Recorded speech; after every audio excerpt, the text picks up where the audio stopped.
Hi guys, so today I'm going to talk about the cardiovascular system. So I'm going to skip a lot of the anatomy and physiology of the heart because I feel like we all know that at this stage of medical school. In this video, I mainly want to discuss the heart sounds as well as the murmurs. But before that, I think I'm going to go over some of the really basic ones. I want to talk about the cardiac apex and the significance of that, as well as the valves of the heart. So let's start by describing what the cardiac apex is. So the cardiac apex is just the inferior tip of the heart. So this is clinically important because this produces the apical impulse. And the apical impulse is usually the point of maximal impulse. The point of maximal impulse is usually found at the fifth intercostal space on the left side midclavicular line.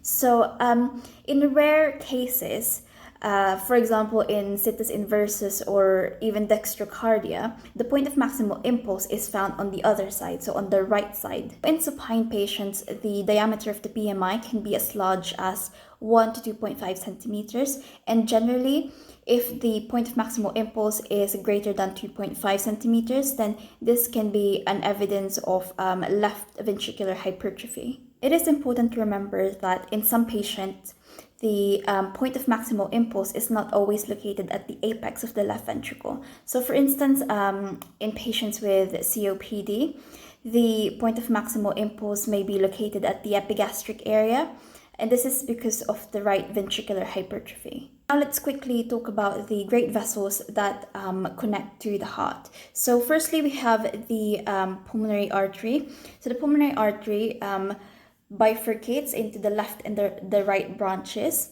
And then we also have the aorta. So the aorta curves upward from the left ventricle, and then it arches posteriorly and then downwards, supplying blood to the rest of the body. And then we also have the superior and inferior vena cava that channel venous blood from the upper portions and the lower portions of our body into our right atrium. Just to mention quickly as well that we have our heart valves. So we have two different types. So we have the atrioventricular valves and we have the semilunar valves. So the atrioventricular valves are our mitral and our tricuspid valves. These are called AV valves because of their location. They are located between the atria and the ventricles, hence the name atrioventricular. And then our semilunar valves are aortic and pulmonic valves. So they are called semilunar because of the shape of the leaflets. So the leaflets, they're kind of shaped like half moons. And moving on to the cardiac cycle, which we can simplify into two very simple and distinct phases. So we have systole and we have diastole. So systole is the period of ventricular contraction, and diastole is the period of ventricular relaxation. In systole, when our ventricles contract, the AV valves, so the mitral and the tricuspid valves, they slam shut to prevent the backflow of blood to our atria. Whereas the semilunar valves, the aortic and the pulmonic valves, they open to allow the ejection of blood into the aorta and the pulmonary arteries. So in diastole, the opposite is true. So when our ventricles relax, our aortic and our pulmonic valves, they shut. This is to prevent the backflow of the blood to the ventricles from the aorta and from the pulmonary arteries. And then our AV valves, our tricuspid and our mitral valves, they open to allow the flow of blood from the atria to the relaxed ventricles. So now let's talk about the normal heart sound. So we have S1 and S2. So S1 is the closing of the atrioventricular valves just after the systolic contraction of the ventricles. And then S2 is due to the closing of the semilunar valves, which happens once ventricular contraction is complete. So S1 to S2 is systole, and then S2 to the next S1 is diastole. So S1 to S2, systole, S2 to the next S1 is diastole, and it just repeats like that as the cardiac cycle continues. There are other two sounds that we need to be aware of. So there's S3 and S4. So S3 happens in early diastole, so just after S2. And the reason for this is rapid ventricular filling. So if you imagine the ventricles are getting filled with blood really rapidly, causing the chordae tendineae to pull, to stretch out, pull, and kind of twang like a guitar string. So this is non-pathological. This is normal in young adults. let's say under the age of 35 or between 15 to 40 years of age, because their ventricles are so good, like their ventricles work so well that they easily fill and rapidly fill with blood without any problems at all. However, in older patients, the presence of S3 is pathological. This is because the presence of S3 is indicative of heart failure, meaning that their chordae tendineae are so stiff and weak that they reach their limit much quicker than normal. S3 is best heard using the bell of the stethoscope placed at the apex of the heart. And this is usually termed as ventricular gallop. And then we have S4. So S4 happens in late diastole. So this occurs just before S1. This happens because of the stiff or hypertrophic ventricles. The sound is actually due to the blood being forced by atrial contraction into a non-compliant ventricle. So this means that the ventricle doesn't want to fill with blood. Forcing that blood into a non-compliant ventricle creates turbulent flow, which we then hear as the S4 sound. This sound is also commonly known as an atrial gallop. So when we auscultate the chest to listen to these sounds, we use the bell of the stethoscope generally to listen to low-pitched sounds, and we use the diaphragm of our stethoscope to listen to high-pitched sounds. So there are 4 valve areas, including aortic, pulmonic, tricuspid, and mitral valve areas that we can listen to, but there's generally 5 areas you can listen to to hear these murmurs, including the Erb's point, which I'm going to talk about now. So I use the mnemonic "All physicians earn too much" to help me remember the areas of auscultation. So all physicians earn too much. So A is for the aortic valve. So the aortic valve area. So this is on the second intercostal space at the right parasternal border. And then on the opposite side, we have the AP. We have the pulmonic valve area. So the pulmonic valve area is again on the second intercostal space, but the left parasternal border. And just below that, the third intercostal space, left parasternal border. This is where we find the Erb's point. And then if you go one more intercostal space, just below that, we have the tricuspid valve area. So this is again located at the fourth intercostal space, left parasternal border. And then after that, we go down one intercostal space below. The fifth intercostal space, mid-clavicular on the left-hand side, is where we find the mitral valve area. So just to recap, because I know I was rambling on too much. So aortic valve area, pulmonic valve area, Erb's point, tricuspid valve area, and mitral valve area. So all physicians earn too much. Let's talk about the splitting of S2 really quickly.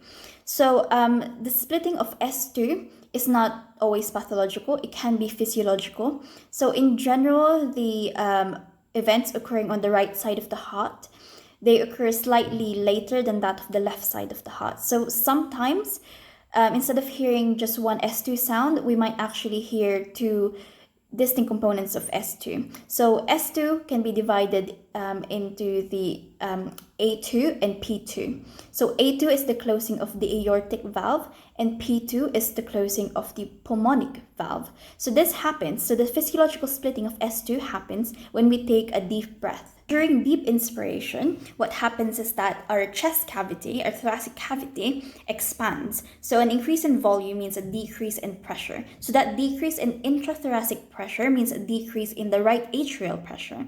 And this decrease in right atrial pressure kind of acts like a vacuum, which increases venous return. Because if there's a decrease in the right atrial pressure, more blood flows back into the heart.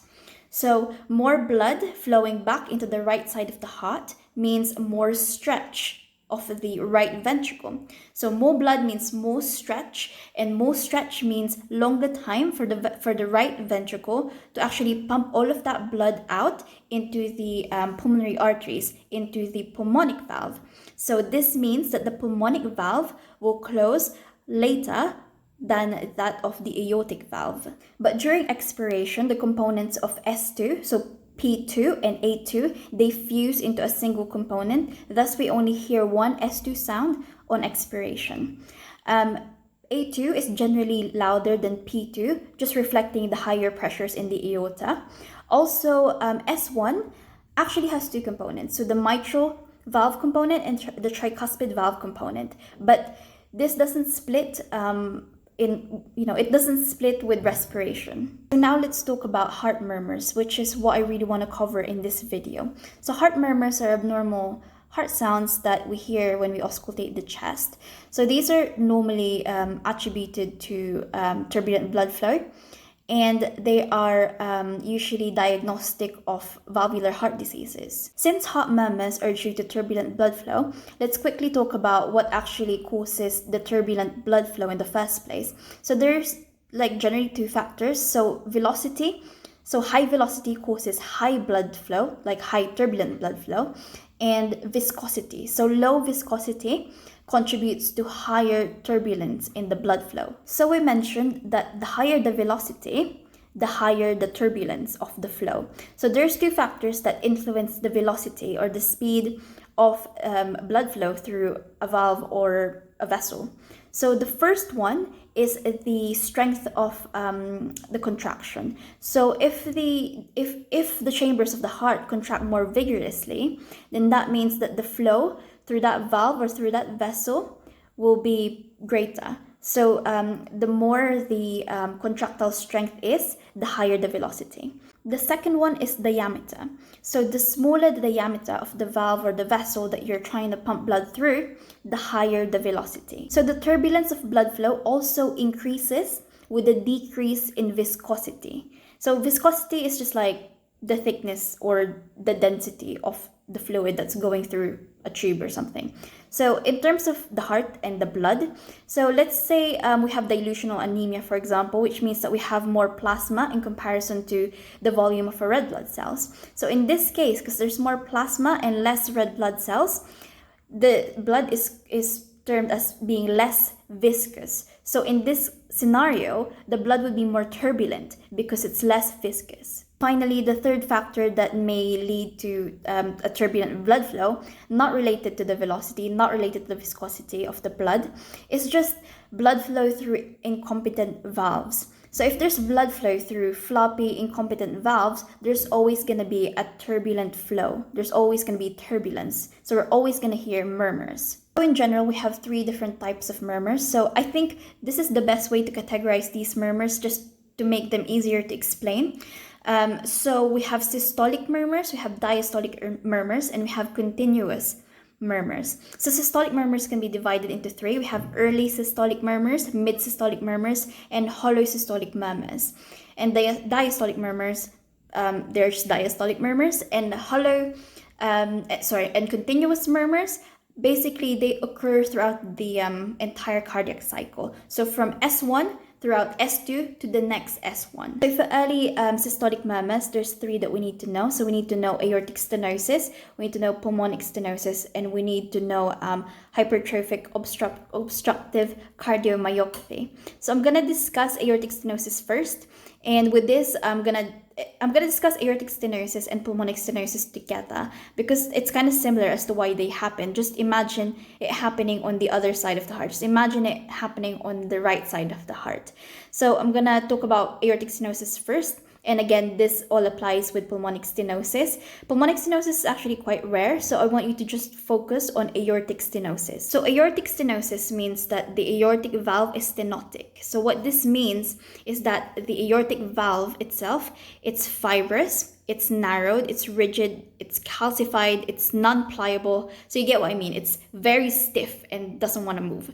So when the left ventricle contracts, instead of the valve opening like in a very smooth manner, it snaps open because it's very rigid. It doesn't really want to move. So that snapping open actually creates an audible noise that we hear as an ejection click. So this is characteristic of aortic stenosis. We hear an ejection click. Following that ejection click, obviously the blood in the left ventricle tries to empty out into the aorta. So at the beginning, if we plot this in a graph, the blood volume, obviously there's lots of blood that's emptying from the left ventricle into the aorta. And as time goes by, obviously the left ventricle empties with blood. So the blood volume gets less and less and less, and therefore the blood that's flowing through the aorta gets less and less. So this produces a characteristic uprise and downrise in terms of volume. And we can hear this as a crescendo-decrescendo murmur. So in summary, aortic stenosis has that early systolic ejection click followed by a crescendo-decrescendo murmur. So aortic stenosis is best heard at the aortic valve area. So let's remind ourselves where that is. So that's at the second intercostal space, right parasternal border. And this radiates into the carotids as well. Pulmonic valve stenosis, same principle, same idea, stenotic pulmonic valve.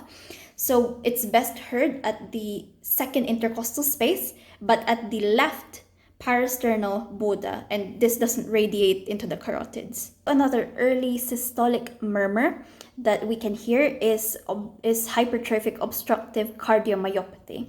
So this happens when the septum is like asymmetrically hypertrophied towards the left ventricle. So if you imagine the ventricle, the septum is hypertrophied, it kind of bows out into the left ventricle. So this narrows that left ventricular outflow tract. So what happens in this case is that when the left ventricle contracts, it pushes that blood into that narrowed left ventricular outflow tract. And at the beginning, there's a lot of volume that empties from the left ventricle into the aorta.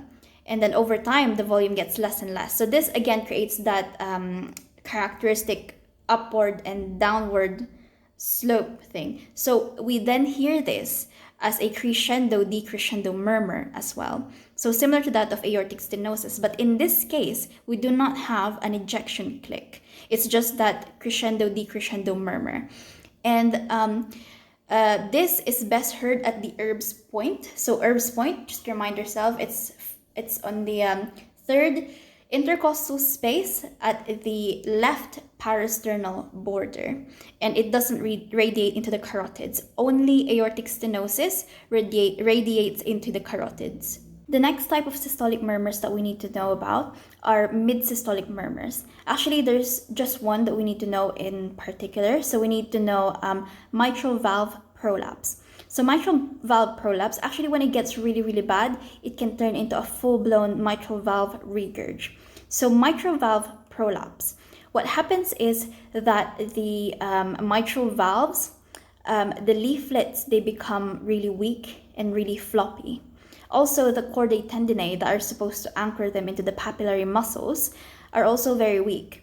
So what happens is that when this condition usually happens with people with connective tissue disorders. So for example, Marfan syndrome. So let's get back to my explanation. So when the left ventricle contracts, these valves, because they are floppy and they are weak, instead of creating a tight seal, what they do is they bow back into the left atrium. So when they bow back into that left atrium, that creates a mid-systolic click. And then that creates a gap between the leaflets, allowing blood to regurgitate back into the left atrium. So this creates a regurgitation murmur, a systolic regurgitation murmur. So just to summarize, what happens is that we hear a mid-systolic click followed by a systolic regurgitation murmur. So that's the characteristics of a mitral valve prolapse. This murmur is best heard at the mitral valve area. So that's fifth intercostal space, mid-clavicular, left side. And this murmur can radiate into the axilla. So moving on to holosystolic murmurs, there's three that we need to know specifically. So we have mitral regurg, tricuspid regurg, and VSD, so ventricular septal defect. So I'm just gonna talk about mitral regurg first. And again, the concepts, they still apply to tricuspid regurg. Tricuspid regurg is, again, a lot rarer, is that word, compared to mitral regurg. So let's just focus our attention into mitral regurgitation. And as I said, with mitral valve prolapse, this can progress into mitral valve regurgitation. Mitral valve regurgitation, as I said, it's a holosystolic murmur. So this means that we hear the murmur throughout the whole of systole. So that's from S1 to S2. So we hear this murmur throughout that whole systolic period. So in mitral valve regurgitation, what happens is that when the left ventricle contracts to pump blood into the aorta, because of the leaky and floppy mitral valves, this causes a backflow of blood into the left atrium. And that backflow of blood creates that murmur that we hear. So this is a holosystolic blowing type of murmur. Holosystolic blowing type of murmur. It's best heard in the mitral valve area. So mitral valve area is on the fifth intercostal space, mid-clavicular, the left side, and it radiates into the axilla. And for tricuspid regurgitation, it's obviously best heard in the tricuspid valve region, so the fourth intercostal space, left parasternal border, and that does not radiate into the axilla. So the next holosystolic murmur that we need to talk about is VSD. So VSD is ventricular septal defect. So this happens when there's a hole in the septal wall that separates the left ventricle from the right ventricle. So what happens is when the left ventricle contracts, it pushes blood into the aorta, but also pushes blood through the right ventricle through that septal hole, so that hole in the septum. And this causes turbulent flow and therefore a murmur in the right ventricle. And actually, the intensity of the murmur depends on the diameter of the VSD. So the smaller the diameter of the VSD, the more intense the murmur. And this is because the smaller the diameter of the VSD, the higher the velocity of flow, and the higher the velocity, as we spoke about earlier in this video, the higher the turbulence of the flow. So the smaller the VSD, the more intense the murmur. The bigger the VSD, so the bigger diameter of the VSD is, the less intense the murmur gets. So this is best heard at the fourth intercostal space, parasternal border, and it does not radiate into the axilla.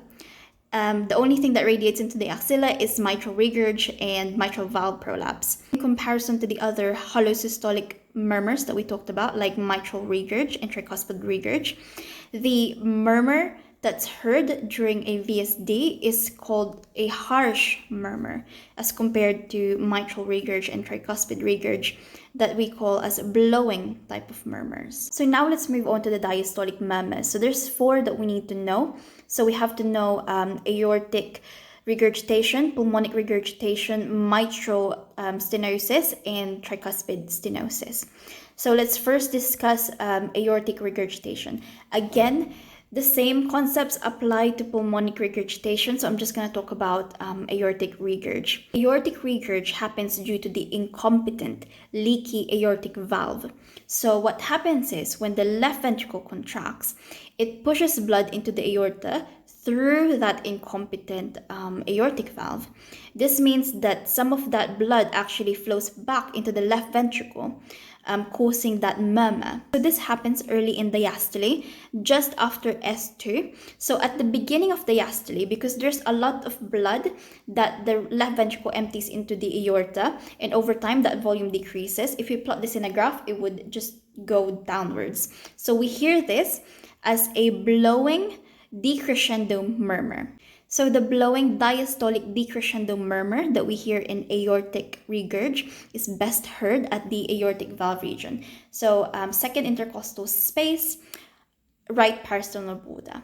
And for pulmonic regurg, it's best heard on the second intercostal space, left parasternal border. The other 2 diastolic murmurs that we need to know about are mitral stenosis and tricuspid stenosis. So I'm just going to discuss mitral stenosis. Again, the same concepts apply to tricuspid stenosis, but I'm just going to focus on mitral stenosis. So in mitral stenosis, what we have is a stenotic mitral valve.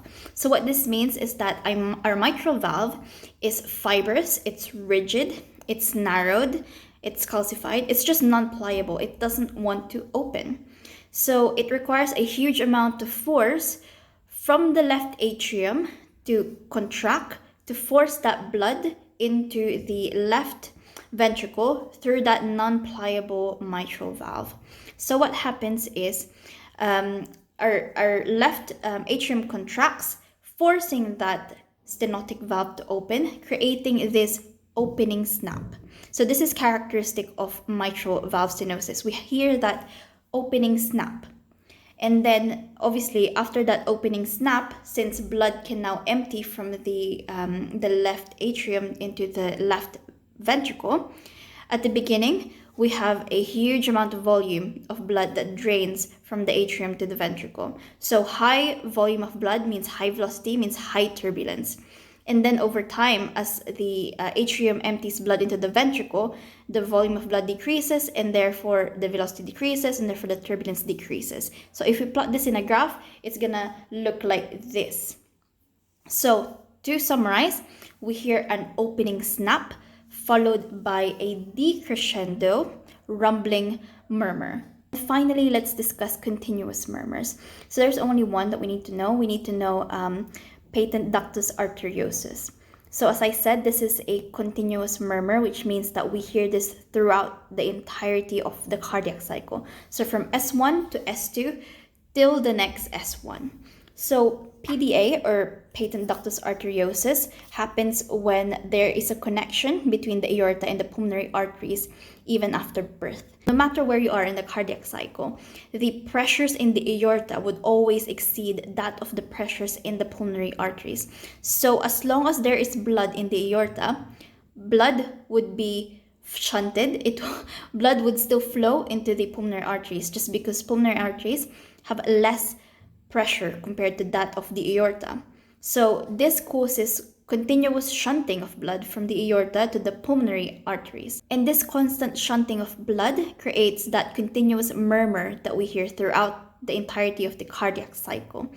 This murmur is described as having a machine-like quality, machine-like sound. Interestingly, this murmur is heard at the left infraclavicular region, so the left side just below the clavicle.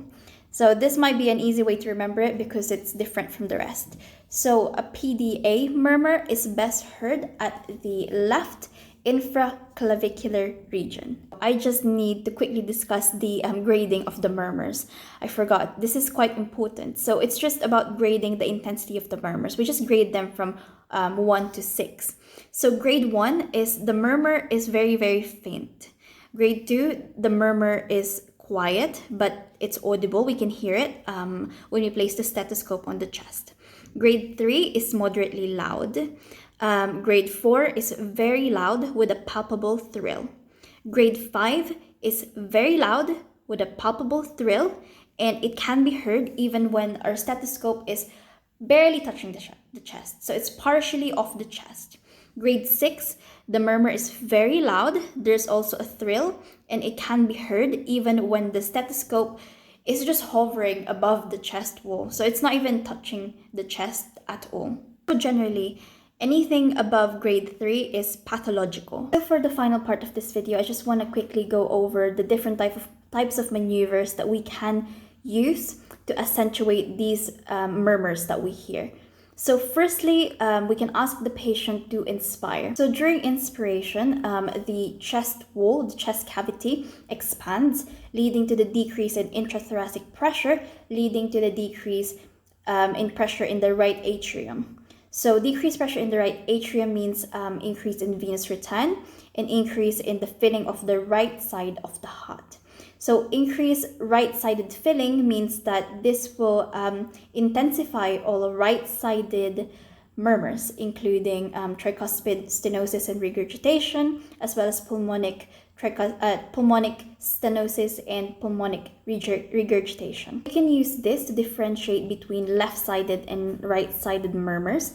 So for instance, we could use this to differentiate between tricuspid stenosis versus mitral stenosis. So we know that tricuspid stenosis is a right-sided murmur, therefore it will intensify upon inspiration, whereas mitral stenosis is not going to increase in intensity during inspiration because it's a left-sided murmur. So expiration does the opposite. So when we expire, there's an increase in intrathoracic pressure.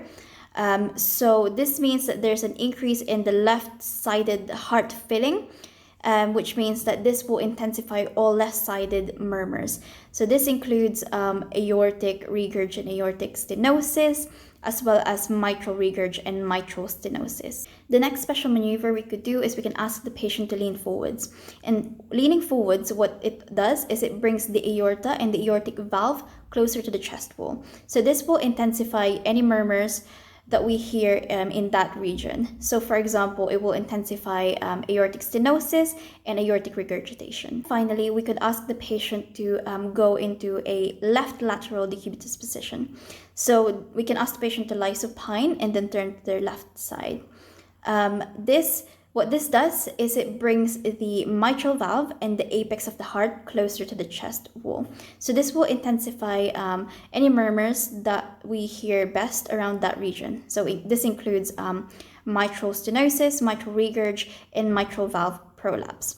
So there are other maneuvers we can do, but it's not mentioned in the textbook, and I don't want to confuse everyone. So there's we could do Valsalva maneuver, hand grip, squatting, or raising the leg from a supine position. So there's other different maneuvers, but I'm just not going to discuss that in this video, just for simplicity.